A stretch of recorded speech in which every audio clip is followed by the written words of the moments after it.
Bangla link company তাদের 3 কোটি plus গ্রাহক আছে বাংলাদেশের মধ্যে। তারা ইন্টারনেট সহ বিভিন্ন রিচার্জের বিভিন্ন অফার দিয়ে থাকে।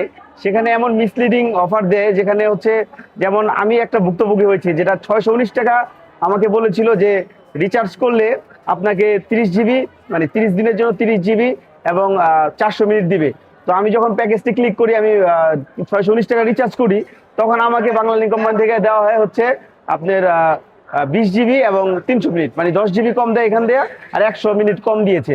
তো আমি দেখতেছি যে সারা বাংলাদেশের মানুষদের সাথে তারা এই ধরনের মিসলিডিং অফারের মাধ্যমে সারা বাংলাদেশে 3 কোটি প্লাস গ্রাহকের সাথে প্রতিনিয়ত হাজার হাজার কোটি টাকা তারা ফ্রড করতেছে।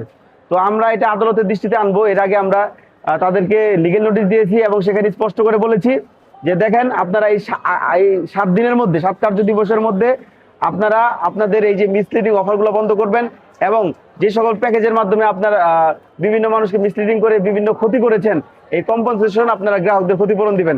অন্যথায় আমরা 7 দিনের মধ্যে বাংলাদেশের প্রচলিত আইন অনুযায়ী আপনাদের বিরুদ্ধে লিগেল অ্যাকশন নিব। আমাদের যদি এই 7 কার্য দিবসের মধ্যে, লিগেল নোটিশ পাওয়ার 7 কার্য দিবসের মধ্যে যদি বাংলা লিঙ্ক কোম্পানি তাদের পদক্ষেপ না নেয়, যেটা নেওয়া উচিত, আমরা যেটা বললাম, যদি মিসলিডিং অফার এরকম থাকে, তাহলে আমরা বাংলাদেশের প্রচলিত আইন অনুযায়ী 420, তারপরে যে সকল মানে আইনে এটা লাই করে, আমরা সেই সকল আইনের মাধ্যমে আমরা প্রতিকার চাইবো আদালতের কাছে।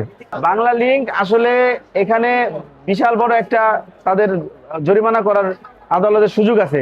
কারণ এইভাবে 3 কোটি প্লাস গ্রাহককে তারা যেভাবে মিসলিডিং করতেছে, বিভিন্ন অফারের মাধ্যমে যেভাবে একটা প্রতারণা বা ফ্রড করতেছে, এটা আমরা আদালতের দৃষ্টিতে আনবো। তখন আদালত একটি ব্যবস্থা অবশ্যই নিবে।